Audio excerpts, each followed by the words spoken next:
Bismillahirrahmanirrahim. Alhamdulillah wassalatu wassalamu ala Rasulillah wa ala alihi wa sahbihi wa man ittaba'a hudahu thumma amma ba'd. Qala fadilatu Syekh Shalih As-Suwayyih hafizahullah. Al-mas'alatu as-sadisatu. Permasalahan yang ke-6. Lanjutan dari halaman yang ke-84 yang disebutkan sebelumnya 5 permasalahan berkaitan dengan fitnah al-murji'ah di masa belakangan ini. Al-mas'alatu as-sadisah. Qad yahtaju ba'du man talabbasa bil irja'i bi syai'in min aqwalil ulama mimma yudhannu annahu yuwafiqu muradahu wa maqsidahu. Sebagian orang-orang yang terpapar dengan pemikiran irja' terkadang berhujjah dengan sebagian kalamnya para ulama, di mana yang demikian itu disangka atau menyangka dia yadhunnu bahwasanya kalamnya para ulama tersebut mencocoki maksud dia dan keinginan dia. Disangka bahwasanya kalamnya ulama itu mendukung pemikiran murji'ahnya dia. Wal aqwalu al mansubatu li ulama'i sunnah allati yahtajju biha ahlul bid'ah ala bid'ahihim la takhlu min ahadi hadhil ahwali ghaliba. Penting untuk diketahui pendapat-pendapat, fatwa-fatwa yang disandarkan kepada ulama sunnah itu yang digunakan oleh ahlul bid'ah untuk berhujjah demi membenarkan pemikiran bid'ah mereka, itu biasanya tidaklah kosong dari salah satu keadaan di bawah ini. Ahaduha, yang pertama, qaulun lam yaqulhul alimu wala ahadun minal ma'rufina bitahqiqi fi i'tiqadis salaf. Kemungkinannya biasanya yang demikian itu adalah ucapan yang tidak diucapkan oleh seorang alim atau seorang yang dikenal ma'ruf dalam mentahqiq, meneliti sebuah permasalahan tertentu berkaitan dengan akidah salaf. Ucapan-ucapan orang yang majhul, fulan bin fulan, siapa dia nggak tahu, tidak direkomendasikan oleh para ulama karyanya. Nah, intinya sebuah makalah tulisan berbahasa Arab, fulan bin fulan, siapa dia nggak tahu. Nah, kemudian dia berbicara tentang i'tiqadus salaf, la yuraf man huwa. Nah, biasanya seperti itu. Ini banyak penukilan-penukilan mereka mementahkan fatwa-fatwa ulama yang besar, Bin Baz, Al-Fauzan misalkan, dengan ucapan-ucapan atau makalah-makalah karya dari fulan bin fulan yang kita nggak tahu siapa dia. Nah, bukan ahli tahqiq yang benar-benar berkompeten di bidangnya. Ulama pun mereka bertingkat-tingkat. Ada yang spesialis memang bergelut di permasalahan itu. Ada yang dia ulama secara umum. Tapi untuk bahasan permasalahan tertentu, ulama ini telah berkecimpung padanya, berdalam-dalam padanya dan meneliti segala silang pandang yang ada padanya. Nah, mentahqiq istilahnya. Jadi adanya silang pandang tentang suatu permasalahan, dikumpulkan semua, diteliti, dikumpulkan, kemudian dirojehkan, disimpulkan tentang kesimpulan hukum yang ada. Mentahqiq. Nah, benar-benar mentahqiq permasalahan yang ada. Ulama-ulama ahlu tahqiq seperti Syekhul Islam Ibnu Taimiyah, misalkan para muhaqqiqin Ibnu Al-Qayyim. Naam. Ini para ahlu tahqiq yang benar-benar memang telah meneliti permasalahan yang ada. Jadi dibedakan dalam ilmu dunia saja antara dokter umum dengan dokter spesialis, ya pasti dibedakan. Ketika berbicara tentang permasalahan jantung misalkan, atau penyakit dalam, antara dokter spesialis penyakit dalam dengan dokter umum, sama-sama berbicara tentang penyakit dalam, tentu yang lebih kompeten adalah dokter yang ahli di bidangnya, karena memang dia spesialis, telah meneliti bahasan-bahasan yang lebih luas, berkecimpung padanya. Nah, Athani, yang kedua, qaulun qalahu ba'dul ulama khalafa fihi ahlut tahqiq. Terkadang ucapan yang dinukil itu oleh ahlul bidah untuk mendukung pemikiran bid'ah mereka adalah ucapan yang memang dikatakan oleh sebagian ulama tapi menyelisih ahlut tahqiq. Naam. Khalafa fihi ahlut tahqiq, menyelisih ahlut tahqiq yang spesialis di bidangnya, yang memang berkecimpung di bidang itu. Jelas dikedepankan ahlu tahqiq, al-alim hujjah ala man la ya'lam. Orang yang lebih tahu dikedepankan dibandingkan yang belum mengetahui. Atsalits qaulun qalahu al-alim fazida alaihi. Atau yang ketiga kemungkinannya, dia ucapannya seorang alim tapi ditambah-tambahkan sama dia, digeserkan maknanya. Nah, dipelintir, diselewengkan. Ar-rabi' an yafhama min kalamihi ma lam yuridhu. Terkadang seseorang ahli bidah yang berhujjah demi melegalkan kebid'ahannya dia berhujjah dengan kalamnya. Sebagian ulama dia pahami dengan konsep yang alim tersebut tidak memaksudkannya. Sebagaimana Utsman bin Mansur misalkan, atau orang-orang yang sejenis seperti Daud bin Jirjis yang menunggangi kalamnya Syekhul Islam Ibnu Taimiyah tapi tidak sesuai dengan maksud peletakannya Syekhul Islam Ibnu Taimiyah. Begitu pula di masa ini menunggangi kalamnya Bin Baz, kalamnya Al-Fauzan, tapi diselewengkan. Naam, tidak sesuai dengan maksud pengucapnya. Bagaimana mengetahui maksud pengucapnya? Dilihat secara utuh bagaimana konsep madrasah pemahaman dari alim tersebut secara garis besar dalam permasalahan terkait. Jangan ucapannya sepotong kemudian dijadikan pijakan utama, sementara ucapan yang lainnya yang seakan-akan kontradiksi, bertentangan itu mau dikemanakan. Nah, padahal tidak ada kontradiksi dalam ucapan seorang alim. Syekh Shalih Al-Fauzan saja dalam satu permasalahan, misalkan udzur bil jahl, terkadang di satu tempat mengatakan udzur, diberi udzur, di tempat yang lain tidak diberi udzur, seakan-akan bertentangan, kontradiksi, padahal tidak ada pertentangan padanya. Untuk mengetahui ini harus dipahami konsep dasarnya Syekh Shalih Al-Fauzan itu bagaimana dalam pemahaman tentang konsep tauhid dan syirik dan konsep takfir, harus dipahami secara utuh. Ada rincian padanya. Jadi terkadang seseorang itu menyeret satu ucapan kemudian dimutlakan di atas apa yang dia pahami, dia tidak melihat kepada ucapan yang lainnya dari alim yang sama. Al-khamis an yaj'ala kalamahu aman au mutlaqan wa laysa kadzalik. Atau terkadang dia berdalil dengan ucapan seorang alim tapi dijadikan mutlak. Misalkan ada seorang alim mu'tabar berpandangan bahwa saya pelaku pembatal keislaman itu mendapatkan udzur apabila dia jahil. Nah, yang seperti ini kemudian digeneralisir sama dia, dimutlakkan. Umum berarti khalas, berarti semuanya jahil.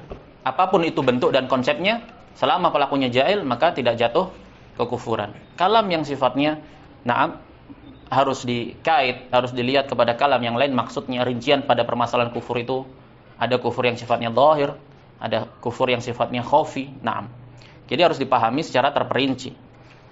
Terkadang begitu mereka mendapati kalamnya seorang alim kemudian dimutlakkan, digeneralisir. Misalkan contohnya ketika Syekh Al-Utsaimin rahimahullah misalkan mengatakan bahwasanya pelaku kesyirikan itu mendapatkan udzur, kemudian dikasih contoh di situ seperti orang yang baru masuk Islam atau tinggal di pedalaman yang jauh. Nah, ini contoh, sekedar contoh. Tapi konsep ini mereka generalisir. Mereka terapkan itu di orang-orang yang terjatuh dalam pembatal keislaman yang hidup di tengah-tengah kaum muslimin. Pokoknya udzur bil jahal, semuanya diitlaqkan begitu. Naam. As-sadis ayakuna indahu ijmal wa tafsil. Yang keenam, terkadang di sisi para ulama ada kalam yang sifatnya global, mujmal, dan ada yang sifatnya terperinci di tempat yang lainnya. Fayu'khadhu bil ijmali duna tafsil wa tawdih. Kemudian dia berpegang dengan yang global itu tanpa merujuk kepada kalam yang terperinci. Nah, seperti Syekh Shalih Al-Fauzan misalkan, ada satu kalamnya seakan-akan memberikan udzur atas kejahilan terhadap pelaku kekufuran. Di fatwa yang lainnya beliau menegaskan bahwa hujjah telah tegak, tidak ada lagi udzur terhadap kejahilan kecuali mereka yang terisolasi dari dunia luar misalkan. Nah, jadi harus dirinci. Mereka tidak, kalam yang mujmal ya sudah, yang sesuai hawa nafsu mereka pegang erat. As-sabi an yakuna qauluhu mushtamilan ala khata'. Yang ketujuh kemungkinannya ahli bidah yang berpegang dengan berhujjah dengan sebagian pendapatnya atau fatwa dari seorang alim, terkadang pendapat alim tersebut terkandung padanya kekeliruan, ketidaktepatan, sesuatu yang ma'qul, sesuatu yang sifatnya Ya sangat mungkin untuk terjadi dan boleh untuk terjadi. Kenapa? Karena mereka tidaklah maksum. Wal wajibu at-tanabbuh. Yang wajib itu ya menaruh kewaspadaan dan kehati-hatian. Falaisa kullu man nasaba syai'an mimma khalafa as-salaf li ahadin min ulama'i salaf wa man tabi'ahu min a'immatid din kanat nisbatuhu lahu sahihah. Tidak setiap orang yang menisbatkan sesuatu dari perkara yang menyelisih salaf dinisbatkan kepada salah seorang dari ulama salaf atau yang mengikuti mereka dari para a'immah, para ulama kibar, lantas dikatakan bahwasanya penisbatan tersebut benar. Kalau ada ahli bidah mengatakan bahwasanya Syekhul Islam Ibnu Taimiyah itu berpendapat begini, dan ini adalah ucapannya Syekhul Islam Ibnu Taimiyah misalkan, penisbatan dia kepada Syekhul Islam Ibnu Taimiyah itu tidaklah lantas kemudian selalu dikatakan benar penisbatan kamu. Bisa jadi apa? Bisa jadi memang itu ucapannya Syekhul Islam Ibnu Taimiyah, tapi kamu yang gagal dalam memahami maksudnya. Naam. Walau sahat an-nisbatu, seandainya benarlah penisbatan itu benar diucapkan oleh alim tertentu dari kalangan ulama ahlu sunnah, wa tabayyanat al-mukhalafatu, tapi jelas bahwa ucapan itu salah, keliru, fal hujjatu binususil kitabi was sunnah wa bima ajma'a alaihi salaf. Tetap hujjah yang jadi hujjah, barometer tolak ukur adalah Al-Quran dan sunnah dan ijma' para salaf. Naam. Ini yang jadi acuan seorang sunni, seorang ahli sunnah, salafi. Siapapun dia, mau sebesar apapun kaliber keilmuannya, kalau menyelisihi Al-Quran dan As-Sunnah dan ijma' salaf, ya tetap kita lebih kedepankan pondasi asalnya, yaitu Al-Quran dan Sunnah dan ijma'. La bima khalafa dzalik, bukan dengan apa yang dia telah menyelisihinya. Nah, hanya dengan dalih kan dia figur, kan dia alim fulan. Nah, kemudian kamu kemanakan ijma'nya para salaf dalam permasalahan tersebut? Contohnya misalkan dalam permasalahan iman, konsep iman yang telah disepakati di sisi para salaf. Kalau datang seorang alim di masa belakangan setelah masanya salaf, kemudian mengembangkan konsep yang berbeda dengan apa yang telah disepakati salaf, ya yang jadi hujah adalah ijma'nya para salaf, bukan sosok individu tersebut. Kama annal wajiba at-tathabbut, kama annal wajiba at-tathabbutu 'inda an-naqli 'anil ulama. Begitu pula wajib untuk memastikan lagi, cross check kembali atas apa yang dinukilkan dari ulama, penukilan dari ulama, la siyama al-muqtada bihi minas salafi wa tabi'ihim. Terlebih-lebih lagi yang dipanuti dari mereka dari kalangan para salaf atau para pengikut salaf. Nah, benar nggak kamu penukilan itu? Pastikan. Nah, kalau memang itu benar penukilannya, benar nggak yang kamu pahami itu seperti itu? Nah, wa adamu tahrifi nususihim, dan tidak boleh memalingkan, menyelewengkan tekstual mereka, para ulama. Au batriha, atau memotong-motong tekstualnya mereka. Au naz'iha an siyaqiha wa muradi qailiha, atau mencabutnya dari redaksinya. Redaksinya begini, dia palingkan na'am dari maksudnya, dia selewengkan. Walau sahha wa thabata an ahadihim al-mukhalafah, kalau seandainya benar tetap bahwasanya ya memang penukilan itu dari alim tersebut, kita lihat secara dhahir tekstualnya ini terkandung padanya makna apa? Benar, maknanya keliru, maknanya tidak tepat. Fal ibrah bid dalil, maka tetap yang jadi acuan adalah dalil. Na'am. Fanahnu na'khudhu bima yaqumu alaihi dalilu min aqwalil ulama mahma balaghat manzilatuhum. Kita, prinsip kita ahli sunnati wal jamaah, sunni salafi, itu mengambil berdasarkan apa yang tegak di atasnya dalil, bukan sekedar pendapat ulama yang menyelisihi dalil. Dan sangat memungkinkan seorang alim itu menyelisihi dalil. Kenapa menyelisihi dalil? Ada dua kemungkinannya. Yang pertama, na'am, karena keterbatasan pemahaman seorang manusia, wa ma utitu minal ilmi illa qalila. Na'am. Tapi kita lihat bahwasanya apabila akidah dan haluannya dari alim fulan itu di atas akidah ahli sunnati wal jamaah, nah maka penyelisihan dia terhadap dalil yaitu dibawa kepada keterbatasan seorang manusia terhadap memahami sebuah dalil yang ada. Nah, sementara ada ulama yang lainnya yang memahami dengan pemahaman yang lebih tepat sesuai dengan dalil. Atau kemungkinan kedua, alim tersebut memang alim dari sisi keilmuan, tapi membawa pemikiran yang menyimpang dari sisi akidah. Muhtamal. Jadi prinsip salafi, manhajus salaf, yaitu berpegang dengan dalil, bukan sebatas pendapat individu atau figur ulama betapapun besarnya, tingginya kedudukan mereka. Ma'a hifdzi makanati ulama'is sunnah, bersamaan dengan tetap menjaga kredibilitas ulama as-sunnah, ma'ruf di atas aqidah as-salafiyah, aqidah as-sunnah. Naam. Fa kullun yu'khadhu min qawlihi wa yuraddu illa Muhammadun sallallahu alaihi wasallam. Ini kan kaidah. Kaidah salafiyah. Setiap orang itu bisa diterima ucapannya dan bisa ditolak kecuali Rasulullah sallallahu alaihi wasallam. Misalu dzalik, contohnya sekarang penerapannya. Ihtijaju ba'di man dakhalat alaihi syubhatul murji'ati fi asrina bima warada 'anil Imam Muhammad ibn Abdul Wahhab rahimahullah. Contoh ini penerapannya. Argumentasi sebagian orang yang terpapar dengan pemikiran murji'ah di masa kita ini menunggangi sebagian kalamnya Syekh Muhammad bin Abdul Wahhab untuk membenarkan pemikiran murji'ah mereka. Seperti apa konsepnya? Bagaimana mereka menunggangi kalam yang mujmal itu, yang global?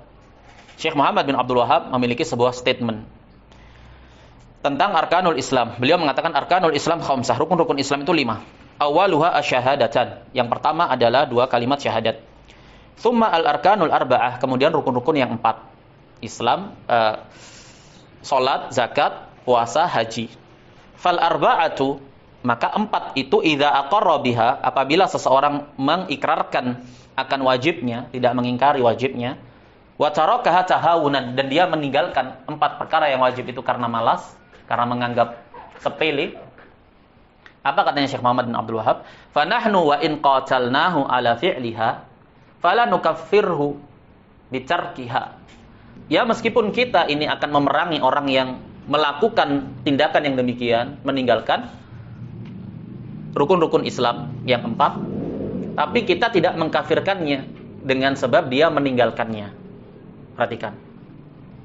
Redaksi ini seakan-akan Syekh mengatakan orang yang meninggalkan rukun Islam yang 4 secara keseluruhan, nggak sholat, nggak puasa, nggak haji, nggak zakat, maka tidak dikafirkan. Al-Murji'ah menunggangi kalam ini dengan hujjah bahwasanya Syekh Muhammad bin Abdul Wahhab itu mengeluarkan amal dari iman karena sah tetap keislaman walaupun tidak mengamalkan rukun-rukun Islam.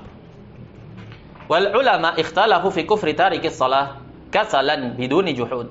Syekh Muhammad bin Abdul Wahhab melanjutkan. Para ulama berselisih pandang tentang kufurnya orang yang meninggalkan salat karena malas tanpa didasari atas pengingkaran. Syekh Muhammad bin Abdul Wahhab menukil silang pandang di kalangan mutaakhirin dalam kutub-kutub fikih lintas madhab semua berpandangan bahwasanya ada silang pandang berkaitan dengan hukum orang yang meninggalkan salat. Ini khilaf mutaakhirin. Tapi sebagaimana telah berlalu la yultafat, tidaklah ditoleh adanya khilaf di kalangan mutaakhirin setelah dipastikan tegaknya ijma' di kalangan para salaf. Al-hujjah adalah apa yang telah tegak di sisi para sahabat, di sisi para tabi'in. Maka silang pandang setelah generasi mereka tidaklah ditoleh sedikit pun. Ala kulli hal, Syekh Muhammad bin Abdul Wahhab menukilkan silang pandang yang ada di dalam kitab-kitab fikih di kalangan fuqaha al-mutaakhirin. La nukaffiru illa ma ajma'a alaihi al-ulama'u kulluhum. Kita tidak memvonis kafir kecuali apa yang para ulama telah berijma', bersepakat di atasnya, semuanya. Apa itu? Asyhadatan, 2 kalimat syahadat. Ini ijma'. Tapi Murji'ah kontemporer berbeda. Siapa yang melanggar 2 kalimat syahadat ini tetap dihukumi sebagai muslim. Kenapa? Karena dia jahil. Nah, padahal ulama as-salaf, ulama ahli sunnah wal jamaah bersepakat. Penyelisihan dalam 2 kalimat syahadat ini nggak ada tawar-menawar padanya. Karena syarat tegaknya syahadat adalah ilmu bima'naha. Harus tahu, mengilmui maknanya. Kalau tahu maknanya berarti harus menerapkan konsekuensi tuntutannya. Tidak boleh dia melakukan kesyirikan. Nah, Para ulama semuanya ahli sunnah wal jamaah telah bersepakat siapa yang terjatuh dalam kesyirikan dia telah melanggar 2 kalimat syahadat, maka dia kafir. Berbeda dengan murji'ah kontemporer di masa ini. Fahadha nas min kalamil mujaddidi yasuquhu ba'du man dakhalat alaihi syubhatul murji'ah. Ini loh nas tekstual dari kalamnya Syekh Muhammad bin Abdul Wahhab rahimahullah dalam Ad-Durarus Saniyah jilid ke-1 halaman 102. Ditunggangi sama mereka yang terpapar dengan virus murji'ah ini. Wa yaz'umu anna qawla Syekh Al-Mujaddid hadha nassun wadih fi adami takfir tarikil amal. Perhatikan.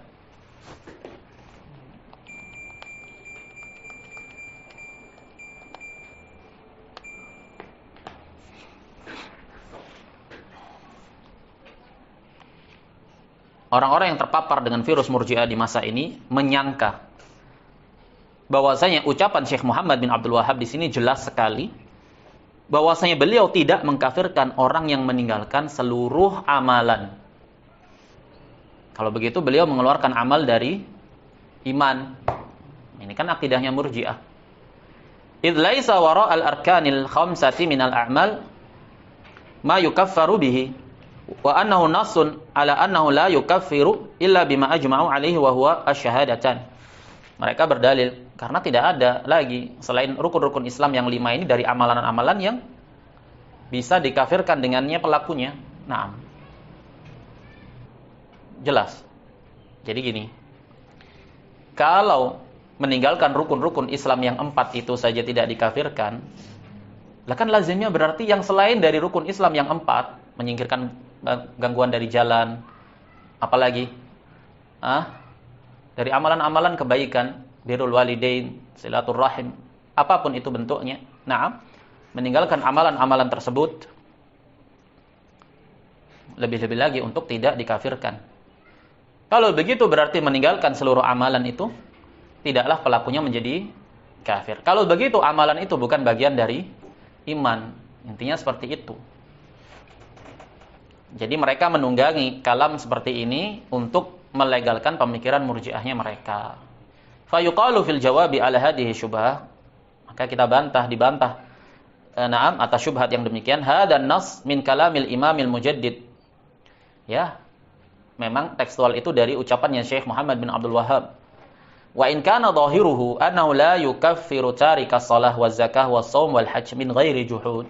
Meskipun tampak dari tekstual zahirnya seakan-akan beliau tidak mengkafirkan orang yang meninggalkan salat dan meninggalkan zakat dan meninggalkan puasa dan meninggalkan haji.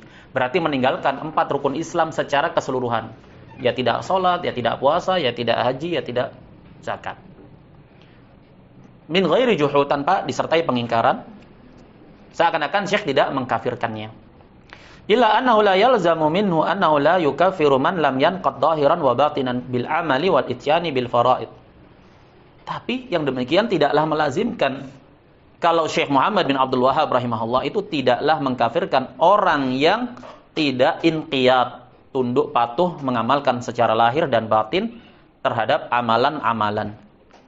Dan tidaklah melazimkan Syekh Muhammad bin Abdul Wahhab lantas tidaklah mengkafirkan orang yang tidak mengamalkan amalan-amalan fardu secara menyeluruh. Sebagaimana bahasan yang telah lalu tentang permasalahan tarik jinsil amal, meninggalkan jinsul amal-amal secara menyeluruh dengan meninggalkan rukun Islam yang 4. Ada khilaf dalam apa? Dalam satuan-satuan rukun Islam yang 4. Ada khilaf. Mereka yang memahami adanya khilaf dalam satuan rukun Islam yang 4 melazimkan berarti khilaf pula dalam seluruh rukun Islam yang 4 ini. Padahal tidak ada khilaf. Mereka yang memandang khilaf, apakah orang yang meninggalkan puasa itu kafir ataukah tidak, tidaklah melazimkan dia juga memandang bahwasanya orang yang meninggalkan seluruh 4 rukun Islam secara bersamaan akan ada khilaf pula. Tidak. Tapi mereka melazimkan seperti itu. Faqailu hadzal kalam muharrifun li kalamil mujaddid muftarin alaihi. Jadi ahlul bidah yang menunggangi kalamnya Syekh Muhammad bin Abdul Wahhab seperti ini, dia sedang menyelewengkan ucapannya Syekh Muhammad bin Abdul Wahhab dan mengadakan kedustaan atasnya. Karena dia melazimkan bahwa ucapan Syekh Muhammad bin Abdul Wahhab ini adalah hukum keimanan atas orang yang meninggalkan jinsul amal, amalan secara menyeluruh. Dan lazimul qaul laisa qaulan, kelaziman suatu ucapan bukanlah suatu ucapan bagi pengucapnya. Nah, ucapannya Syekh Muhammad bin Abdul Wahhab lazimnya berarti beliau mengeluarkan amal dari iman. Apakah begitu lazimnya? Jawabannya apa? Tidak. Nah, sampai diketahui bahwasanya pengucapnya memang mengiyakan. Tapi mereka memaksakan menunggangi. Ini loh pendapatnya Syekh Muhammad bin Abdul Wahhab. Beliau mengeluarkan amal dari iman. Faqad nassal Imam Al-Mujaddid fi mawadhi' katsiratin min rasailihi wa muallafatihi. Naqalna tarafan minha fima taqaddama annahu yukaffiru man lam yanqad zahiran wa batina. Telah berlalu, na'am, penukilan bahwasanya di sekian tempat yang banyak dari rasail-rasail dan karya-karya Syekh Muhammad bin Abdul Wahhab telah kami nukilkan sebagian darinya pada apa yang telah berlalu, bahwasanya beliau mengkafirkan orang yang tidak inqiyad, tidak tunduk secara lahir dan batin. Contohnya wa min dzalika qauluhu rahimahullah. Contohnya ucapan Syekh Muhammad bin Abdul Wahhab di tempat yang lainnya. I'lam rahimakallah, beliau mengatakan, anna dinallahi yakunu 'alal qalbi bil i'tiqadi wa bil hubbi wal bughdi. Ketahuilah, semoga Allah merahmati engkau, bahwasanya agama Allah itu terjadinya, terwujudkannya, terhasilkannya adalah dengan keyakinan hati, dengan rasa cinta dan rasa benci karena Allah, amalan hati. Wa yakunu 'ala lisani bin nutqi, dan juga harus direalisasikan melalui lisannya dengan mengucapkannya, wa tarkin nutqi bil kufri, mengucapkan syahadat dan meninggalkan ucapan-ucapan kekufuran. Wa yakunu 'alal jawarih, dan juga direalisasikan dengan amalan-amalan lahiriah anggota badan. Seperti apa? Bi fi'li arkanil Islam, dengan melakukan rukun-rukun Islam. Wa tarkil af'alil lati tukaffiru, dan dengan meninggalkan perbuatan-perbuatan yang mana perbuatan-perbuatan itu dapat menyebabkan seseorang menjadi kafir, mengkafirkan. Fa idza ikhtalla wahidatun min hadhihi thalathi kafara wartadda. Kalau seseorang itu meniadakan salah satu dari 3 unsur ini, maka dia kafir dan murtad. Di sini Syekh Muhammad bin Abdul Wahhab menegaskan bahwasanya amal bagian dari iman. Siapa yang meniadakan amal secara keseluruhan di mana puncaknya adalah rukun Islam yang 4, maka dia kafir dan murtad. Nah,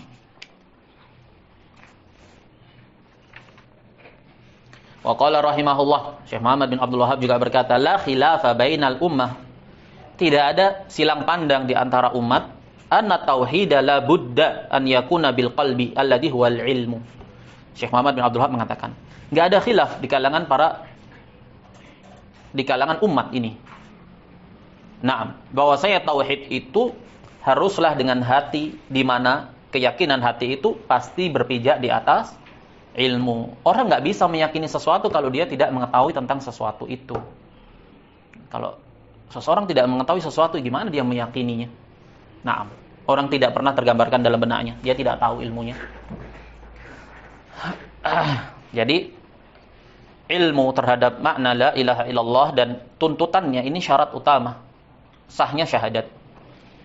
Permasalahan yang sangat mendasar bahwasanya syahadat itu dipersyaratkan padanya ilmu, bukan sekedar dikomat-kamitkan di lisan tanpa diketahui maknanya. Jadi keyakinan hati harus berpijak di atas ilmu. Maka kejahilan itu menafikan ilmu. Ketidakadaan ilmu menafikan tauhid. Bagaimana kemudian dikatakan bahwasanya jahil terhadap tauhid adalah tauhid? Ini propaganda yang sesat. Wal lisanul ladzi huwal qaul, dan harus tauhid itu terwujudkan dalam lisan yang itu adalah ucapan syahadat. Wal amalu ladzi huwa tanfidul awamir wan nawahi, dan harus direalisasikan dalam wujud amalan nyata. Seperti apa? Menunaikan perintah-perintah dan larangan. Apa perintah terbesarnya? At-tauhid. Larangan terbesarnya apa?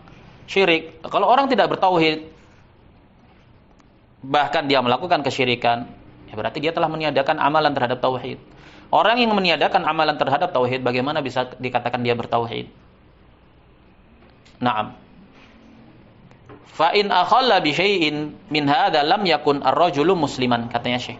Kalau seseorang itu meniadakan salah satu dari unsur-unsur yang telah lalu tadi, di 3 unsurnya, konsep iman, konsep Islam, maka tidaklah seseorang itu teranggap sebagai muslim. Fa in aqarra bitauhid wa lam ya'mal bihi, bitauhid, dhamir kembali ke tauhid. Fa huwa kafirun mu'anid. Kalau orang itu mengikrarkan tauhid tapi dia tidak amalkan tauhid itu, ya dia kafir, teranggap mu'anid, i'rad, berpaling, tidak mau beramal. Ka Fir'aun wa iblis, seperti Fir'aun dan iblis. Wa in amila bitauhid zahiran wa huwa la ya'taqiduhu batinan fa huwa munafiqun khalisan asyarru minal kafir, wallahu a'lam. Tapi kalau dia itu beramal terhadap tauhid secara lahiriah tapi tidak dia yakini secara batin, ya ini sama dengan munafik. Munafik yang murni, jauh lebih jelek dibandingkan orang kafir. Dari dua redaksi Syekh Muhammad bin Abdul Wahhab ini, dia merinci tentang ucapan Syekh Muhammad bin Abdul Wahhab yang dijadikan hujjah oleh Murji'ah tadi. Fatabayyana anna syaikha yanqulu al-ijma'a ala anna man taraka al-amala bil kulliyah wa a'rada wa lam yanqad zahiran wa batinan fa huwa kafirun murtaddun. Menjadi jelas di sini Syekh menukil ijma' bahwasanya orang yang meninggalkan amalan secara menyeluruh dan berpaling, tidak mau mengamalkan, malas, dan lam yanqad, tidak inqiyad bita'ah, karena tauhid al-Islam salah satu unsurnya al-inqiyadu lillahi bita'ah, tunduk patuh dengan ketaatan, melaksanakan perintah dan larangan. Walam yanqad zahiran wa batinan fa huwa kafir, maka dia teranggap kafir, murtad. Amma tarku ba'di afradil amali fa huwa mahallu bahthin. Adapun bahasan berkaitan meninggalkan afrad, ahad, satuan-satuan amalan, inilah letak pembahasannya, letak diskusinya, titik diskusi apakah ada silang pandang ataukah tidak. Naam.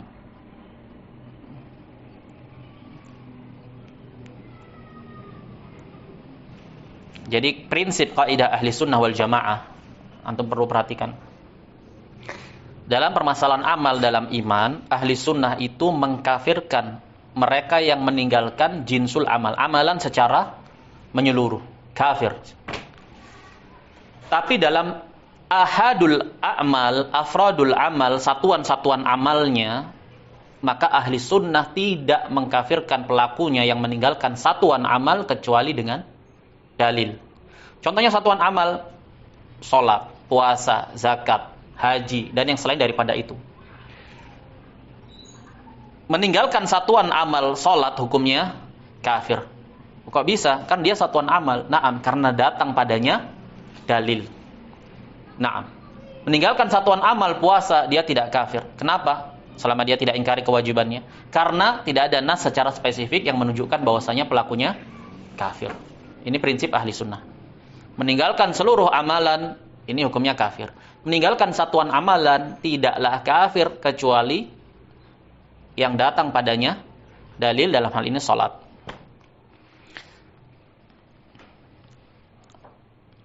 Walaysa min qabili tarkil amal wa adamil inqiyadi zahiran wa batinan kama taqaddama bayanuhu. Jadi beda bahasannya. Syekh membahas dalam ucapannya yang global itu tadi, bahwasanya orang yang meninggalkan rukun Islam yang 4, naam, tidak dikafirkan. Syekh membahas tentang satuan-satuan rukun Islam yang 4. Nah, bukanlah maknanya kemudian Syekh memandang kalau orang itu tidak sholat, plus ditambah dia tidak puasa, plus ditambah dia tidak zakat, plus ditambah dia tidak haji, pokoknya dia tidak beramal amalan-amalan fardu, maka Syekh tidak kafirkan. Tidak. Kenapa? Karena kalam Syekh yang lain menunjukkan yang dimaksudkan dengannya adalah amalan secara menyeluruh. Begitu. Wa hadhil jumlah min kalamil mujaddidi.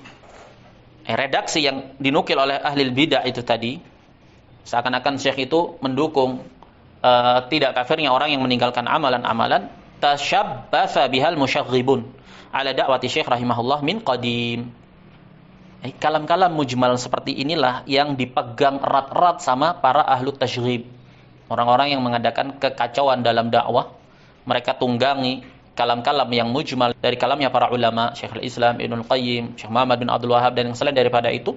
Mereka tunggangi, naam, untuk menyelewengkan dakwahnya Syekh Muhammad bin Abdul Wahhab. Sejak lama, sejak masanya Syekh Muhammad bin Abdul Wahhab sudah ada Dawud bin Jirjis, naam, Utsman bin Mansur, dan yang selain daripada itu. Wa tabi'ahum fi hadza, dan mengikuti mereka yang menjadi musuh dakwah di masanya Syekh Muhammad bin Abdul Wahhab, yang menyelewengkan, menunggangi kalam-kalamnya para a'immah, membebek mengikuti mereka dalam permasalahan sejenis, yaitu menunggangi kalam-kalam yang global. Man talaqqa fa syubhahum mimman dakhalat alaihi syubhatul irja'i fi asrina. Ditiru, dicomot oleh orang-orang yang memang mengais-ngais syubhatnya mereka itu, dari mereka yang terpapar virus dan syubhat murji'ah di masa kita yang sekarang ini. Tayyib, kita cukupkan sampai di sini. Naam. Wassallallahu wasallam ala nabiyyina Muhammad wa ala alihi wa sahbihi ajma'in.